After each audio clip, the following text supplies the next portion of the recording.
DocTalk is brought to you by Merck Animal Health.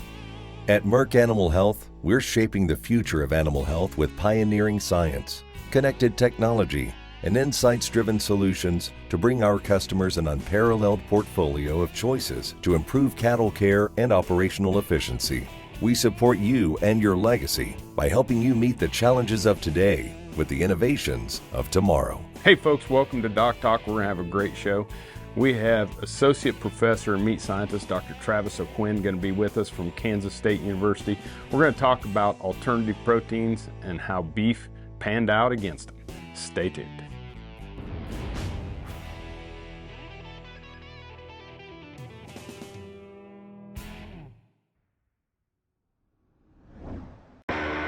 When you spot BRD in your cattle, that's your golden opportunity to target infection and its associated fever with a single dose of Resflor Gold, the industry standard dual therapy. To learn more, talk to your Merck Animal Health rep or your vet and see label at resflorgold.com. Animals intended for human consumption must not be slaughtered within 38 days of treatment. This product is not approved for use in female dairy cattle 20 months of age or older, including dry dairy cows.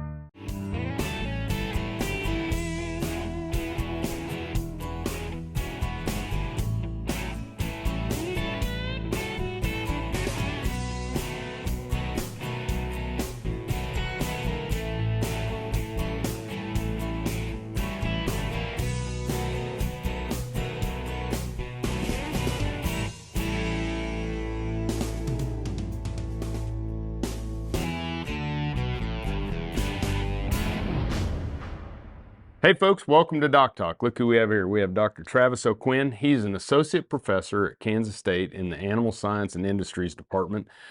He is an associate professor of meat science.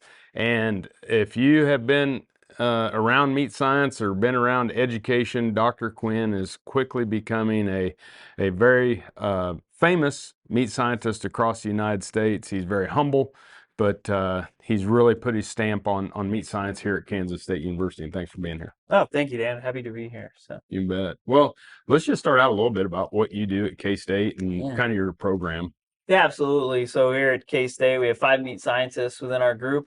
Obviously, the meat industry is very important to the state of Kansas, especially the beef industry. And so we do a lot of things in terms of research to applied research to really support the beef industry. So specifically, my research program is that we look at all different aspects of beef eating quality. So what can we do to make a beef taste better? So more tender, more flavorful, more juicy. That's everything I do. I spend a lot of time feeding consumers beef, asking their opinions on them, and then trying different things to try to improve that. And so that's a lot of our research. My colleagues, we do a lot of research based on actually muscle growth chemistry. What can we do to be able to help animals grow faster, more efficiently? And then obviously what it does to the end product. And I'm assuming you teach some as well, but then y'all built quite a meat judging program here. Well, thank you. So we take a lot of pride within our meat judging program. So meat judging has been going on since 1926, and our team here at Kansas State's been going since 1927. So we're rapidly approaching 100 years of having a meat judging program here at Kansas State. I'm lucky enough to get to be the person who's currently in charge of that program. We take students to 8 different contests all across the United States, compete against schools from across the country, from Texas to North Dakota and everywhere in between. And we've been very lucky to be very successful over the past few years and within that activity. So let's talk a little bit about some of the research that you've done associated with alternative proteins, and why is it important to do research with alternative proteins? Yeah, no, that's a great question. As we look here at the beef industry, and certainly over the last 5 to 6 years, we've seen more of these plant-based ground beef alternatives come to the market. And we've all seen commercials with people trying these products saying, oh, I can't tell the difference between this and beef. And that is definitely trying to cut into the market share of beef. Historically, we looked at alternative proteins like, the Boca Burger, some of these soy-based products that have been on the market for a very long time. They were really targeting vegetarians, people that weren't going to eat meat anyways. Today, the modern proteins that we have coming to market, they're actually targeting beef consumers. They want to be viewed as a replacement for beef products. And so that is a very different approach that these companies are taking with this iteration of products that we hadn't seen in previous generations. And so from a beef industry standpoint, that matters a lot, because if these products are a similar eating quality for consumers, then they help pose a genuine threat to the market share of beef in the market. Yeah, and you know, as you know, it just takes little bitty ripples to make big effects on beef prices and beef pricing. So understanding the competition and where beef kind of ranks is important. Absolutely. I mean, that is something that we definitely saw pre-pandemic. We definitely saw how these products that came to market, and the projections for growth were hugely massive in terms of what was projected for these products to be able to take market share, and their global impact was going to be significant. Now, post-pandemic, some of that has changed a little bit, but certainly these products were viewed as ones that could really take a big bite out of the beef pie. Perfect. We're going to take a break. When we come back, more with Dr. Travis O'Quinn here at Kansas State University.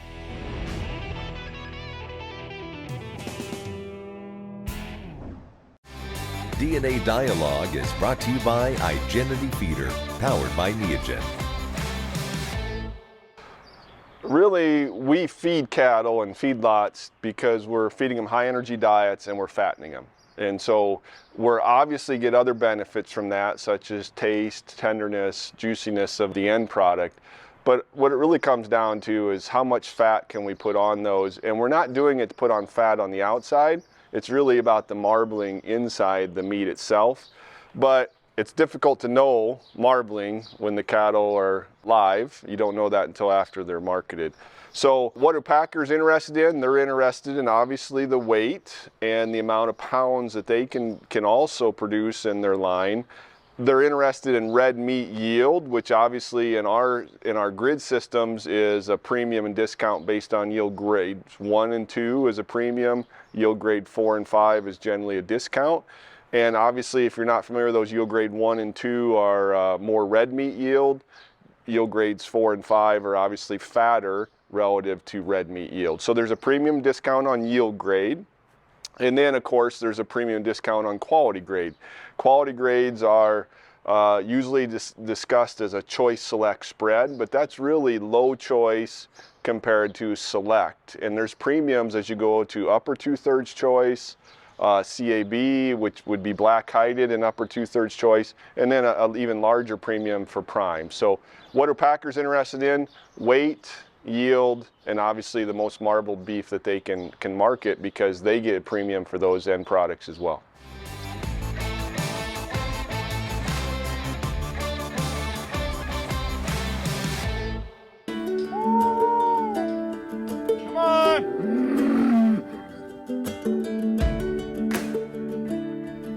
Angus GS powered by Neogen is the highest industry standard in genomic testing for your whole herd.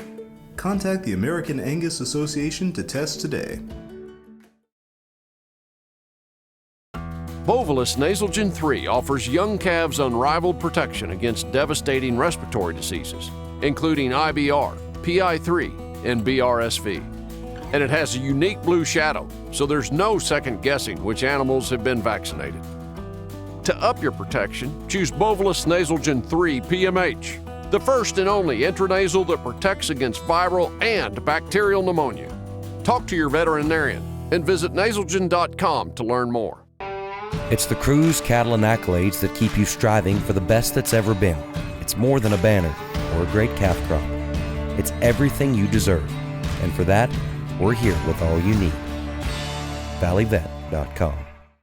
Hey folks, welcome back to DocTalk. Dr. Dan Thompson here with Dr. Travis O'Quinn. He is an associate professor of meat science here at Kansas State University in the Department of Animal Science and Industries, and he does incredible research, and you can tell he has a passion for beef. And so we're fortunate enough we're both Texas Tech alumni. That's correct. And we're both faculty at K-State and have gotten to work together on projects. But some of the projects I want to highlight is some of the stuff we did back in the day with comparing these products to beef. Yeah, absolutely. So you and I had collaborated with the other group of scientists here at K-State to actually do a head-to-head comparison of a lot of these ground beef alternatives. That was a project that we owe a lot of gratitude to the Kansas Beef Council for stepping to the plate to fund that project. And it was the first project that really put these products in a head-to-head test together with ground beef. And so we had all the different, you see all the claims. We don't know if that's 10% ground beef, 20% ground beef, 30% ground beef that they're getting compared to. So we just said we're going to compare them all. So we took all the ground beef blends that are commonly on the market, and we compared those to a traditional ground beef alternative, so one of these soy-based products, and then to two of the newer, more modern ones that instead of using soy proteins, use a lot of bean proteins as their main ingredients. These common ones that we're starting to see more and more of this type of product come to market. And we put them directly head to head, and we fed them to people to see what would happen. So yeah, and you had two different types of groups, right? You had like walking off the street consumers, and then you had that trained sensory panel. Right. No, that's exactly true. So we had when we look at sensory and eating quality for us, we have the true consumer, so people with no training whatsoever, just off the street, what do you think?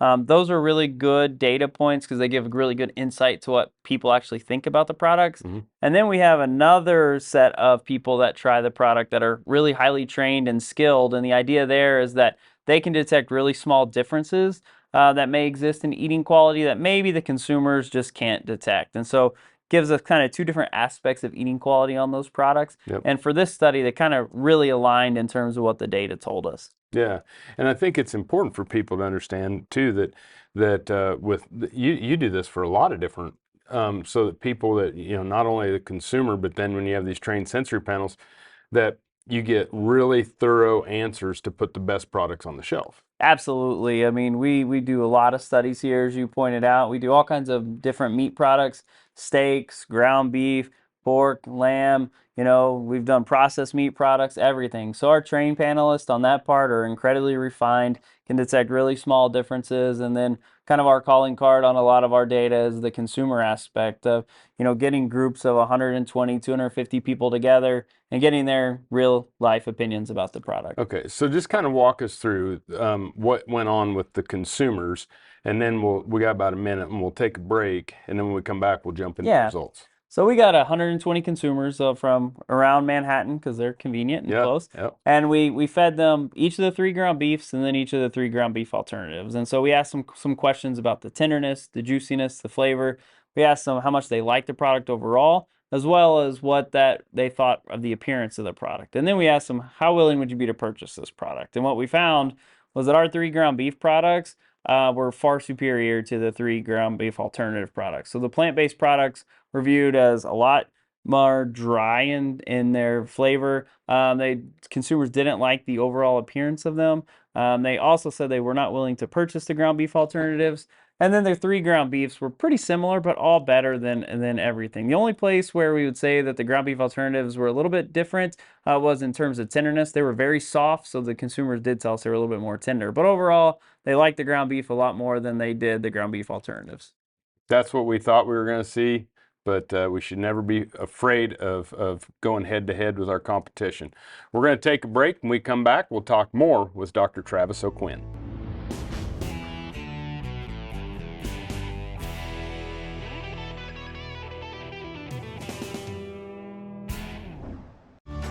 Success in the cattle business hinges on a lot of different people playing their part. From the vet to the cowboy and the nutritionist to the feed truck driver, you rely on them to get their job done right, and so do your cattle. Your expectations for the vaccines you use should be no different. Bimeta's cattle vaccines were developed and are made and sold by men and women in the cattle business. No smoke and mirrors, just real-world protection that you can rely on. Go to bimetabiologicals.com to learn more. CattleCon 24 is marching onward to Orlando, January 31st to February 2nd, 2024. Have your say in the future of the industry, network with fellow producers, or connect with friendly faces. Plus, the NCBA trade show will be on site with over 385,000 square feet of the latest and greatest in the cattle business to help your operation stay competitive and sustainable. Register today and learn more at convention.ncba.org. In the livestock industry, castration is a common practice to ensure proper herd management. All methods are painful, regardless of the age of the animal.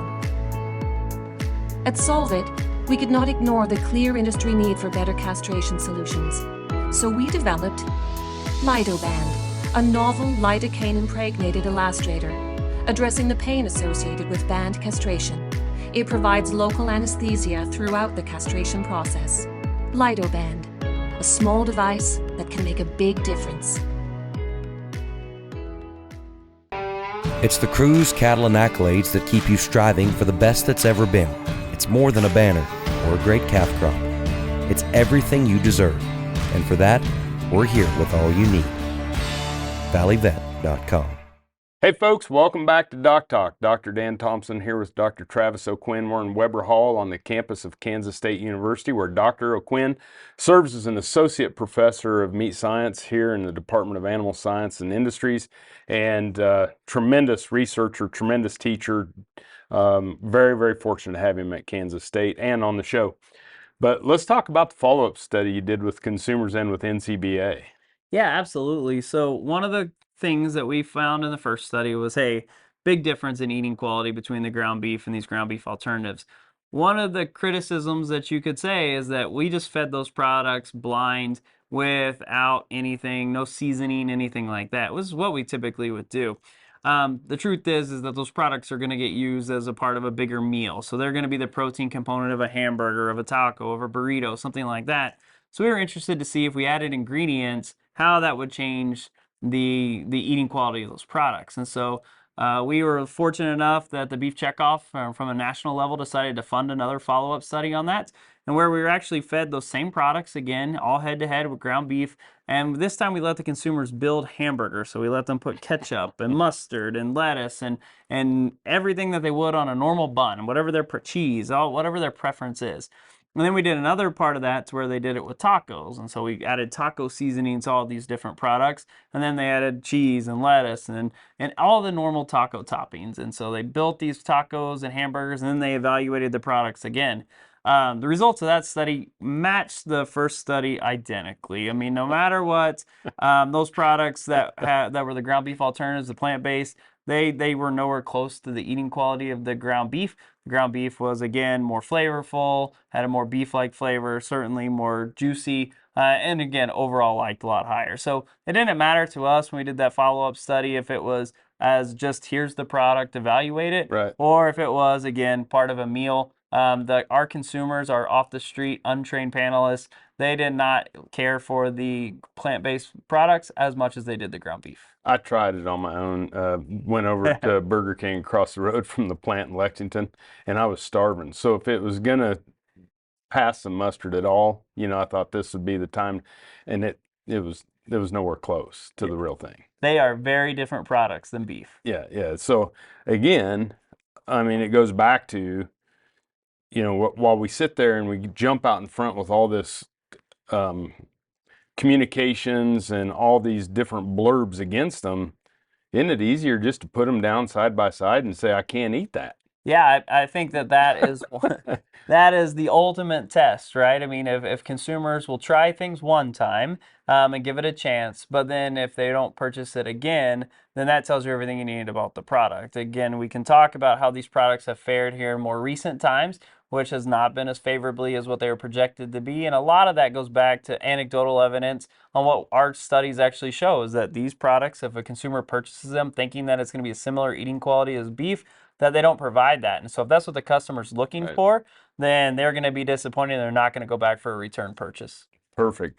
We're going to take a break with Dr. O'Quinn. When we come back, we'll talk more about what he did with the trained sensory panel here at K-State and some of the different flavors and why it tastes different and that. But you're watching DocTalk.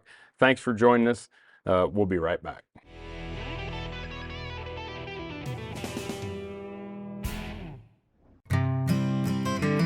The cost of an open cow these days is very expensive. It's hard at times to dedicate a half a day or a whole day to leave your practice to go palpate cows. And so Alertus test has helped speed the process up of getting preg rates back to the owners. And so free up time for diagnostics or working in your clinic. It also will help generate revenue, not being on site to do the testing. When it comes to treating BRD, you want a product that you can count on to get the job done at an affordable price. Macrocin by Bimeda delivers on both. A straight shooting, no BS tulathromycin that does what it's supposed to do. End of story. You don't need to take our word for it though. Go to macrocin.com for customer testimonials and head-to-head trial results. For your cattle and your bottom line, choose Macrocin. When a new calf hits the ground, the clock starts ticking. A belly full of colostrum gives them their best chance, but if they don't get any, time starts running out. That's when you grab a bag of Oxford Ag Colostrum in their patented feeding system. It's simple. You fill it with warm water, shake it to mix, feed it with a tube or a nipple, and you are done. No bucket, no bottle, no mess, and right on time. Ask for it by name wherever animal health supplies are sold. When the ones who have your heart need your help, count on us for everything they deserve, delivered fast. We'll work hard for you so you can work hard for your dreams. Hey folks, welcome back to DocTalk. I'm Dr. Dan Thompson here with Dr. Travis O'Quinn. And Dr. O'Quinn is a meat scientist here at Kansas State University. He is an associate professor in the Department of Animal Sciences and Industry. And he's done some very, very awesome research for the beef industry when it comes to alternative protein or the look-alike products, some of the fake meat we call it, or ground hamburger alternatives or whatever. But talk a little bit about the trained sensory panel. Yeah, absolutely. So in addition to our untrained off-the-street consumers, we had our really highly descriptive panel here that's able to really fine tune in terms of a lot of the different aspects of eating quality. And so that gives us, the consumers can tell us how much they like it, do they like it or not, but our descriptive panel can kind of maybe provide some insight into what differences really do exist. And so we found a lot of similarities between our trained panelists and our consumers, most notably that the products were incredibly dry. So the plant-based alternatives, they don't provide any juice that we would typically associate with a ground beef product, especially something that's, in a 20% fat range that we would get on a typical hamburger. So they're very dry. And then the other part was that our panelists found that they were incredibly soft. And so softness kind of corresponding along with tenderness, we think of as a positive beef trait, especially when we talk about steaks. Ground beef, maybe that's not quite the same thing. Our hamburger patties, when we actually took them to the machine and tested how tender they were quite a bit tougher than the ground beef. So if we are expecting one thing in terms of how that ground beef meets our mouth, and these products are not meeting that, then that's a whole different challenge when we talk about texture. And then the biggest difference that we found was within the flavor traits. I mean, the amount of flavor difference between these products and ground beef is incredible. Our panelists kind of described the flavor of the bean-based ones as kind of like a fermented bean type flavor. And then the flavor of like the traditional soy-based one, the flavor that was kind of characterized those products was kind of like a cornmeal-y type flavor, which they didn't have cornmeal in them, but that was similar to the flavor that we found within that product, which obviously the ground beef products tasted like beef without any of those kind of off-flavor notes. So that was really what we found in the consumers too. Flavor really separated it out, which was supported by our train panel results. It makes some sense too that there, the mushiness would not be a positive attribute. And then, when I read some of the comments, is when you're describing something as a beanie flavor, probably got a problem, because we wouldn't put beans in our chili. Yeah, we're from Texas, of course. No. If you're expecting a rich, beefy, beef-like flavor, then a bean-like flavor is not going to probably meet what your expectation is. Yeah, which again, it goes back to this is the reason why your checkoff dollars from the beef industry are being spent on unbelievable research programs like Dr. O'Quinn's, so that he can solve these for us. And I think just tremendous results. Well, thank you. It's something that we're very proud of. We have a couple manuscripts that are published out of this. And so it's really good results to provide the beef industry the information that we know. So when someone says, hey, these products eat like beef, you can use these and say they absolutely do not. And so that's good to have. Yep, that's great. And thank you so much for being on the show. Thanks for watching. Remember, always work with your local veterinarian. And if you want to find out what we do at DocTalk, you can find us on the web at www.doctalktv.com. I'm Dr. Dan Thompson here with Dr. Travis O'Quinn. We're at Kansas State University, and we'll see you down the road.